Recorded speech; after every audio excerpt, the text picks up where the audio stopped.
Ah, bollocks. Okay guys, welcome to this week's Friday Waffle, and yes, I am actually driving. I've just been at a health and safety meeting through in Glasgow, so I'm currently on the Kingston Bridge, which is the bridge that spans the Clyde, and it's always really busy. I mean, it's only it's 1 and it's nose to tail, not actually moving anywhere. So yeah, I thought I may as well make use of my time and talk to the camera for a wee bit. Touch of all had a decent week. I've had another busy week as usual, but the good thing is it does make for quite a quick day, which is always good. So I'm going to be recording this in 2 parts. You're getting this wee bit just now, and then I'll do the main content part when I get home tonight. Just looking over the Kingston Bridge, the ACCC. Talking to the CCCC, anyone that's from Scotland, there might be a few of you, you may be aware of a programme called Still Game. It's a comedy series, and it stars 2 guys. They're actually the same age as me, but they play the part of 2 old codgers, Jack and Victor. Now it's a Scottish programme, but it's absolutely fantastic. It's really, really good. Now they've actually, the new series starts tonight, and they've just announced a Still Game Live at the ACCCCCCCCC. So I phoned my mate, whoops a daisy, I'm just falling flat in my face here. Got to brake suddenly there. Oh, this isn't really working, is it? Right, come on, get back up. There you go, you can see me again. So anyway, I phoned my mate when I was driving to my meeting this morning, and I says, look, what's the chances of trying to get me a couple of tickets? So he phoned me back and he's managed to get 2 tickets. It's in February, so really looking forward to that. Still Game Live. The tickets are like bloody gold dust, you know, so really happy to get that. What else? Anything else? I don't think I've got that long in my battery, so probably this little part will probably be quite short. This week I have picked up a stupid number of new subscribers. I think was it Wednesday? I think it was. I think I've picked up something like, I don't know, 25 subscribers in the last 2-3 days, and I had absolutely no idea why that happened. Now, one of the guys that had subscribed to me commented on a video that I'd done, and I asked him how did he become aware of it. In fact, it was a video that I put together. It was the history of the Commodore 64 loader.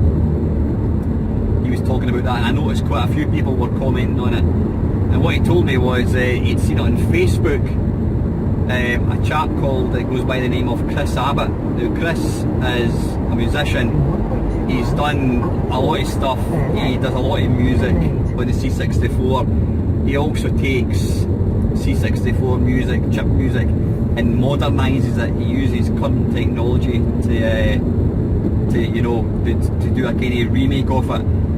Some of the stuff that he does is fantastic. But anyway, cut a long story short, Chris Abbott had actually seen my video of the Commodore 64 loader, and he pasted it on his Facebook page, and I was looking at it, and wow, what a response it's had. It seems to have gone down really, really well. And what was really, really nice, if anyone is on my Mainmeister Facebook page, a chap commented on the video who goes by the name of Martin Galway. Yep, V. Martin Galway, who I believe is actually the son of James Galway, who used to be a very, very famous, he played the flute, this guy. But anyway, Martin Galway is a bit of a legend when it comes to Commodore 64 music. He did all the kind of music for Ocean. He did the Ocean loader, the Daley Thompson's Decathlon, Loading Tune, all the loaders for Ocean. He also did, what else did he do? He's done a lot of music for like Whizball. I mean, he's an absolutely awesome musician. with the C64.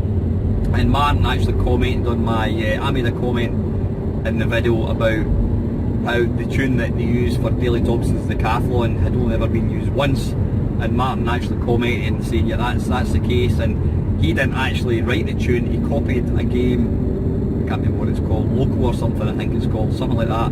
He actually copied it from an arcade game. But yeah, it's bloody mental when you make a video and you're talking about somebody, you know, somebody quite famous, his music, and that person then goes on and comments. So I took the bull by the horns and I asked Martin if he would be up for a blind mates only.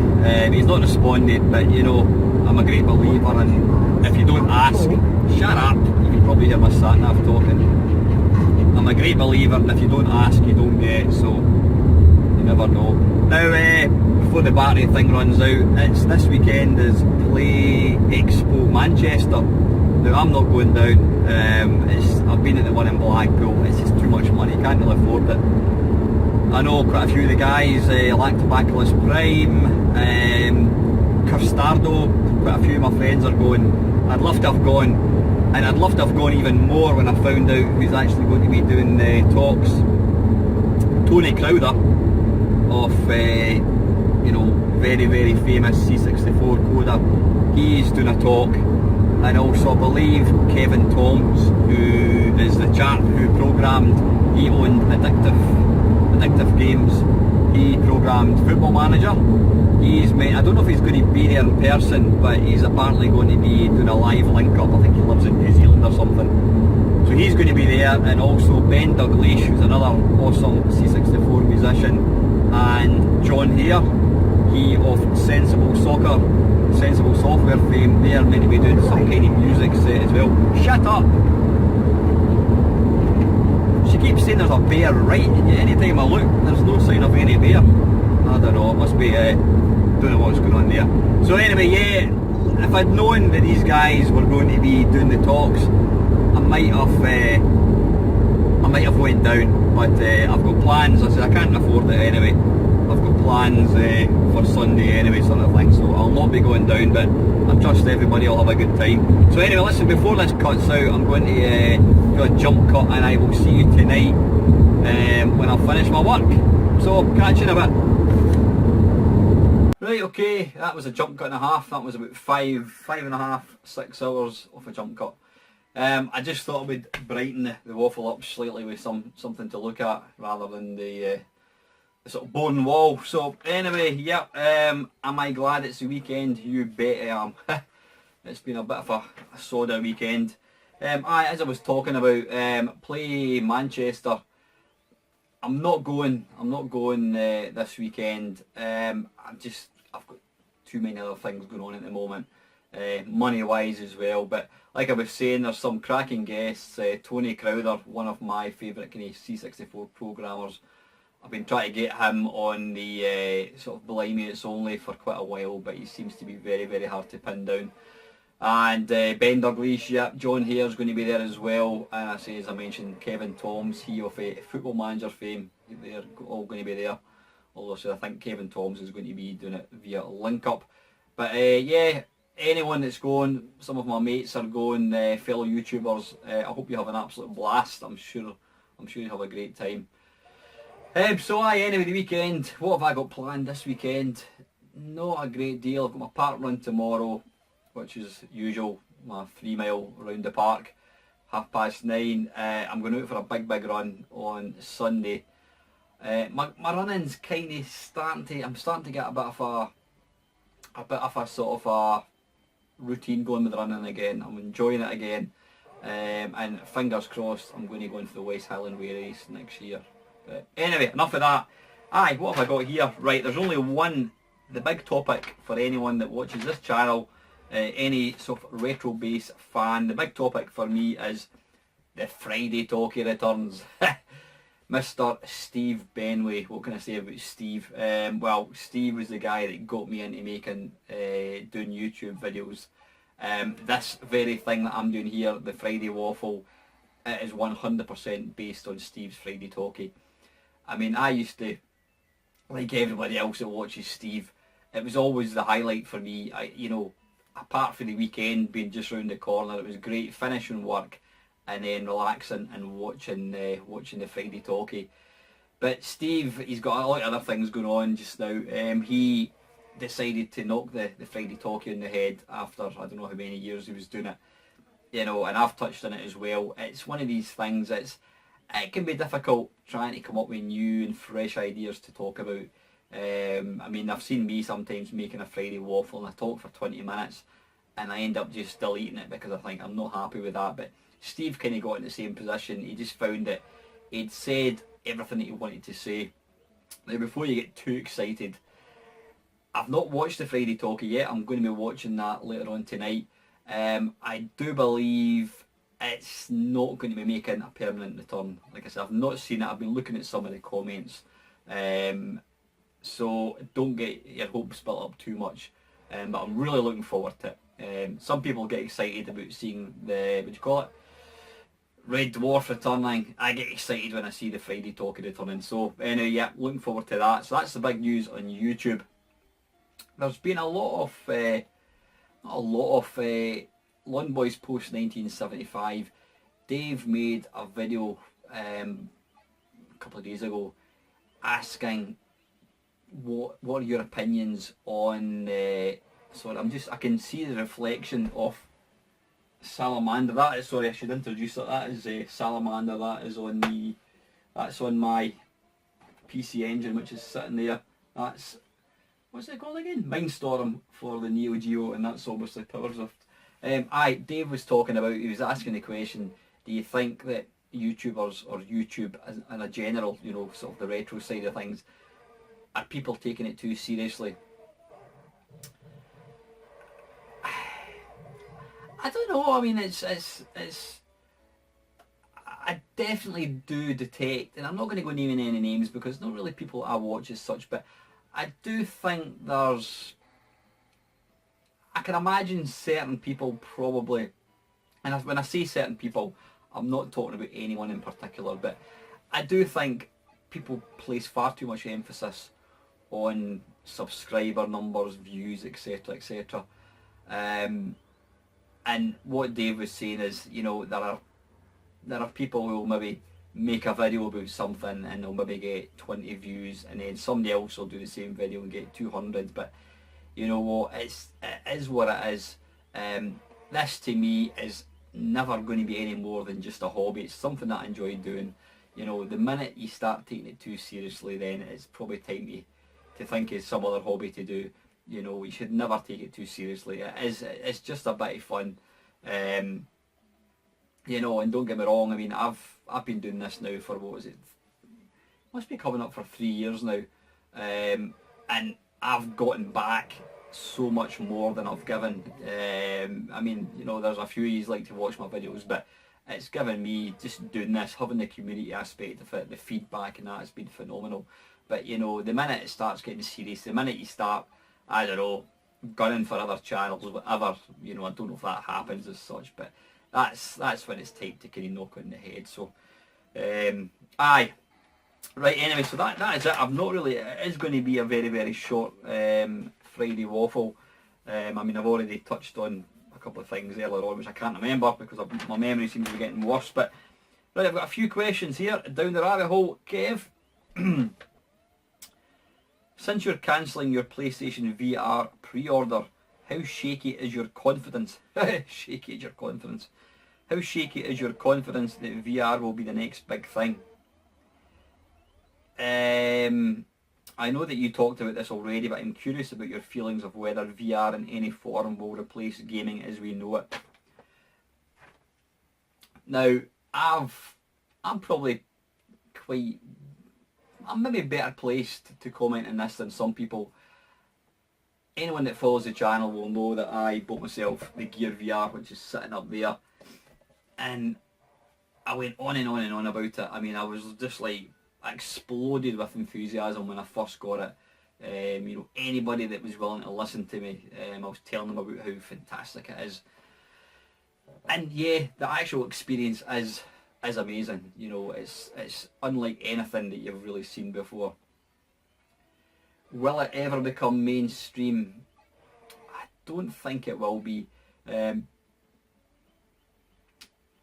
a couple of reasons. It's still one of these things. It's like I'm trying to imagine, I'm trying to compare it. Playing VR, a game in VR, it's a thrill. It's like if you try and imagine going on a roller coaster. Yep, there's loads of people that love roller coasters, but you go on a roller coaster and you come off after a couple of minutes and it's like, oh, that's amazing, that's amazing. Can you imagine getting put in a roller coaster for like an hour at a time? You just couldn't physically handle it. And I kind of compare, that's probably a daft comparison, I kind of look at VR as being the same thing. It's one of these things, you've got to put the headset on, you've got to get the, everything all connected up.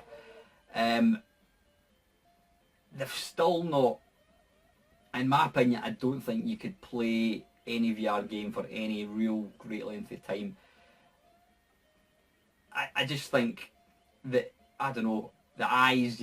I mean, when I play any of these kind of fast movement games, I do suffer from the sort of the nausea aspect of it. I know, like Bangkoki and Ian, he doesn't seem to have any bother with it at all. But I think until they bring out VR, where you can sit you can be lying back in your settee with a games console, and then you can just say VR, boom, and suddenly you're within this VR thing. Then it may become mainstream, but right now there's still a lot of faffing about to actually to use the thing. If I want to use that thing up there, I've got to take my phone out of its case, I've got to connect it in, I've got to wipe the cover, I've got to wipe the lens, I've got to put the Bluetooth thing on, I've got to get it all connected up on my, put it on my face. And although that doesn't sound like very much, and it's not, the mere fact that it takes that amount of bother means that I just simply don't use it. If it was a case of just picking up something, boom, away I go, then it might be something that I would use more, but there's still too much sort of fanning about for my liking. As I mentioned last week, I personally think that, and I hope I'm proved wrong, I really do hope I'm proved wrong, I personally think that PlayStation VR isn't going to be a big success. Yep, I've said it. I fully believe that's going to be the case, and I hope I am wrong. I hope I'm proved wrong. It's too much money. Although compared to like your Oculus Rift or your Hive, which is you need a sort of a £2,000 PC. It's like £500-600. It's still 350 quid. Then you've got your camera, then you've got your Move controllers. It's still far too big a chunk of money for your average Joe. You're not going to get some mum going up to game and looking for, wee Johnny's Christmas present, thinks, oh, I'll just pick him up this £350 thing. It's not going to happen. It's just going to be, it's probably going to be people, who are working, who've got that kind of disposable income that will buy it. I mean, I was going to buy it, but no, I'm not. I think that'll be the sort of the main target group. I think that's going to be the people that are going to buy this thing. But because, in my opinion, I don't think it's going to sell as many that Sony hope to sell, I don't think it's going to get the backing. Yeah, there's going to be games that are out there initially, but I think over a short space of time, I think you'll find that the support is just going to gradually wane. I mean, how many times have we seen these amazing technology things? You had the Kinect for the Xbox, I think it is. Then you've got your iCamera, whatever it was, the PlayStation 3, the PlayStation 2 even, I think it was, Xbox 360, all these things, even the camera for the PS4. My mate's got one, and I think the only thing he's actually done with it was there was a demo when the PlayStation 4 first came out. There was a demo thing which you could run. It was like little robots or something. That is it. He's never used it since then. And sadly, I think that the PlayStation VR is going to go down the same road. I think some people may be disappointed as well by it.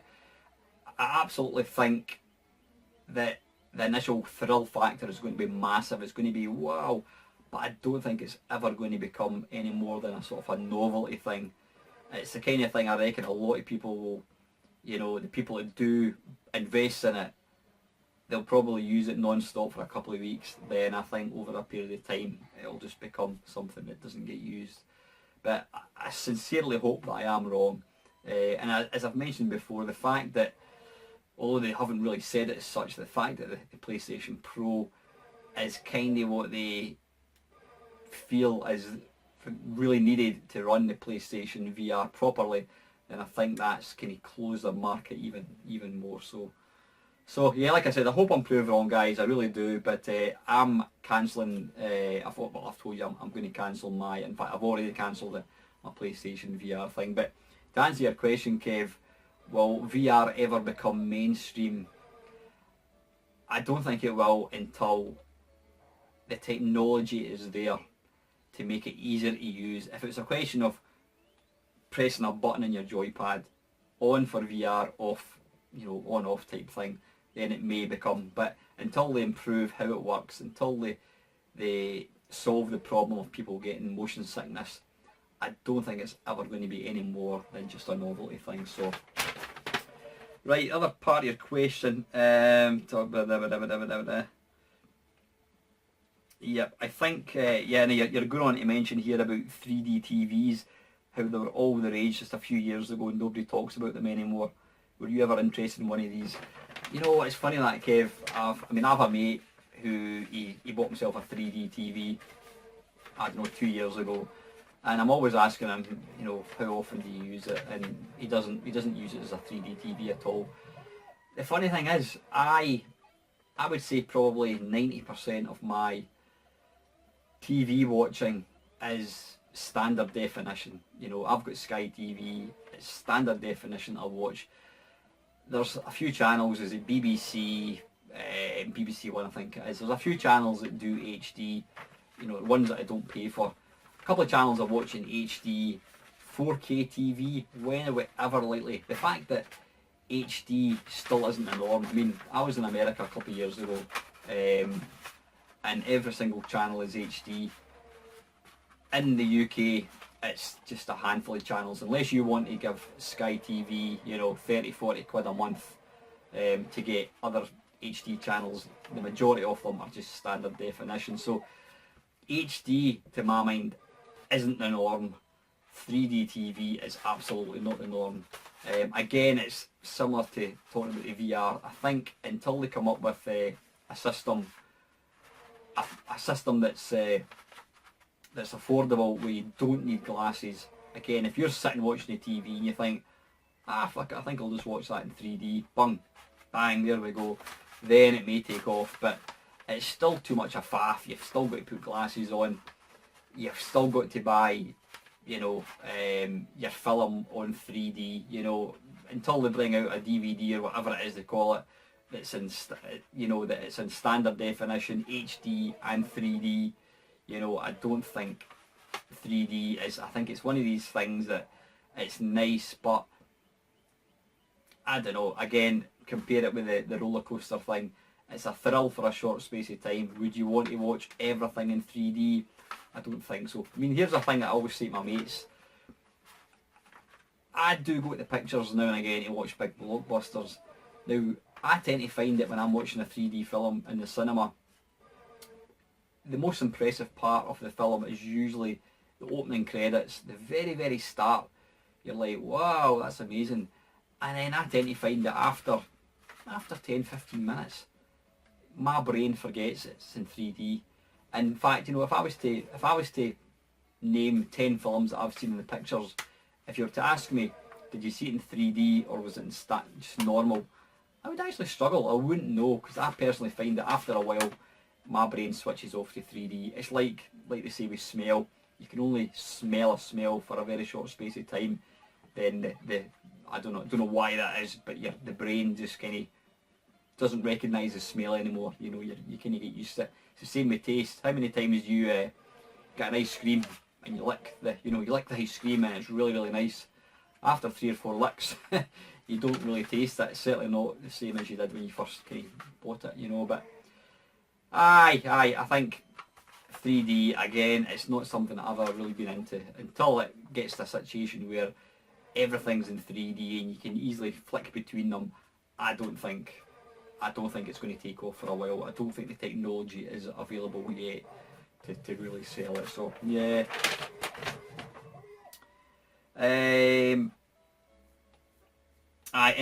thanks Kev, appreciate the questions, mate. Right, Martroid, I was just watching one of your videos and you spied the headstock off your guitar in the background. Again, have you made any progress with your playing at all? It's not something you pick up overnight, but I'm hoping you're having some fun with it. Well, funny you should say that. I mean, the thing's sitting there. I've had it now for what, about a month, and there's a guy called Justin Guitar. I've been following him on YouTube. He takes you right through from the beginning. So far I've managed to pick up, and it's not much. I've picked up how to play chord D, A, and E, which doesn't sound very much, but what he tells you is don't play it every day. He says because eventually you get to a point where you're not really progressing any. He says you don't want to sicken yourself with it. It's like anything new. If you kind of go overboard with it, you can end up getting sort of fed up with it. So I tend to practice once every couple of days, and he also says don't practice for any more than about 15 minutes. So I've been kind of doing that. But however, last night, my mate Andy, he's the guy that's in a rock band, he's the sort of vocalist, lead guitarist. I went through his house last night, and you know, he was just, I didn't realise my guitar could do what he was making it do last night. Just absolutely incredible watching somebody who can play it. But yeah, he's been playing it for like 30 years. But he's told me I need to go away and learn C and G, chords C and G, then I should be able to start, you know, playing some songs.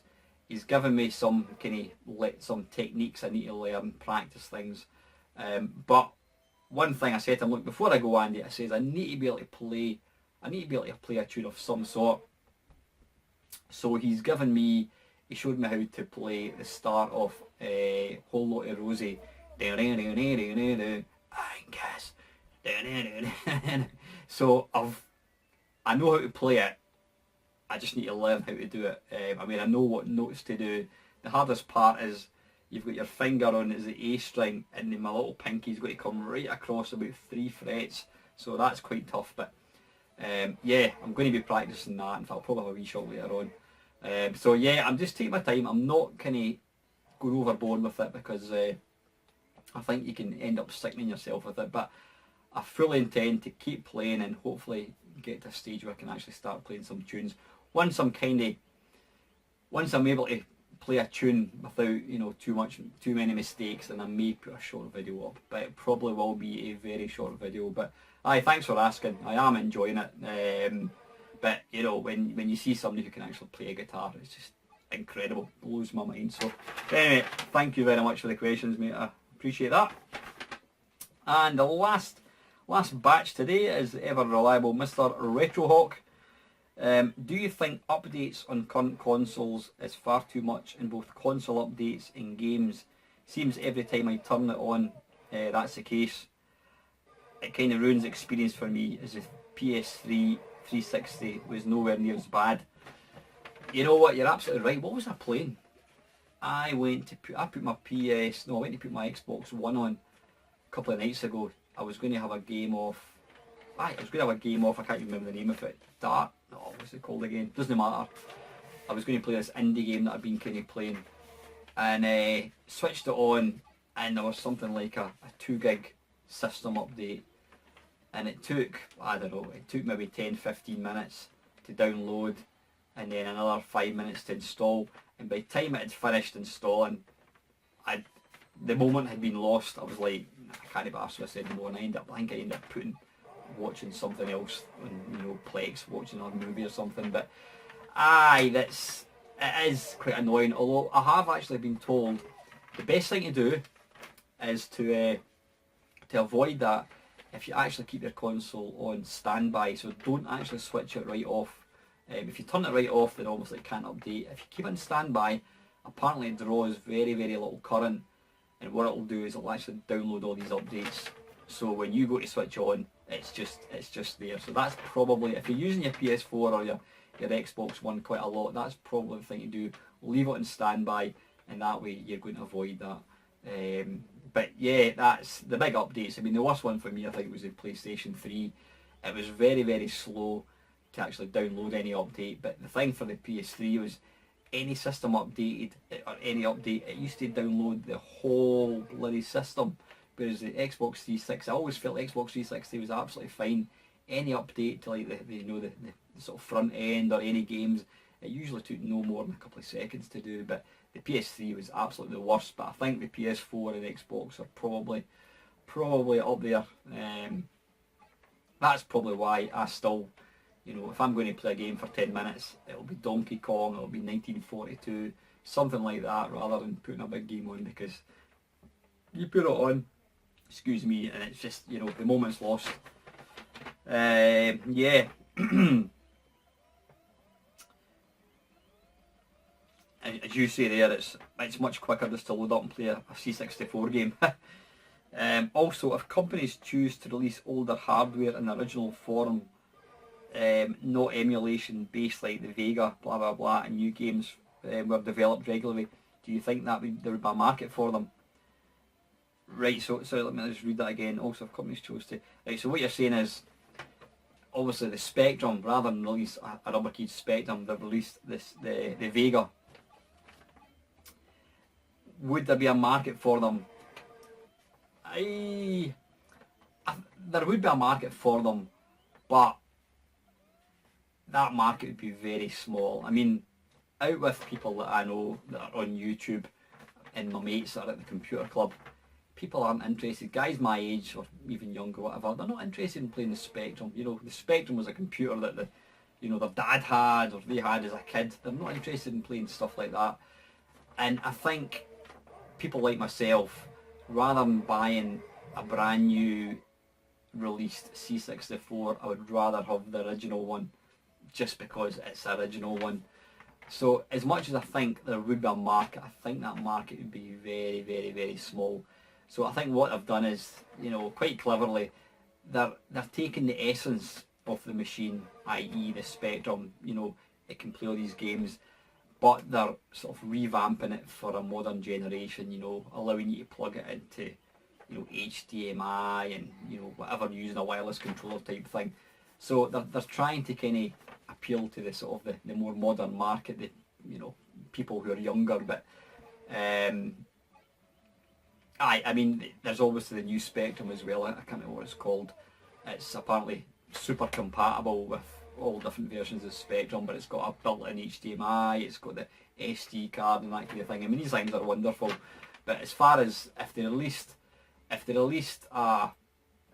original C64, an original Spectrum that required you to use a tape, I don't think people, I mean, I certainly know if I said to my daughter, right, let's put a game on and it's going to take 10 minutes to load, she'd be like, what? She's used to Steam or whatever, iPad, bang, the game's instantly loaded. So yeah, as much as it would be nice to have brand new versions of these machines, I just don't think the demand's there for it. Yeah, so that is it guys. Maybe slightly shorter than normal, but anyway, I'm itching to get away and watch the Friday Talkie. Make sure you go and watch it, because it was a Friday Talkie that got this thing going, my Friday Waffle. So anyway guys, that is it. I meant to say, I did mention earlier on, thank you very much to all my new subscribers. This week I must have picked up about 40 subscribers, down to Chris Abbott mentioning my channel. It was the C64 loader video that I put out a couple of months ago. So fantastic to everybody that's joined the channel. Thank you very much. I hope you enjoy watching it. I hope there's enough here to kind of keep you coming back. Yeah, have a great weekend guys, and as usual, thank you very much for watching.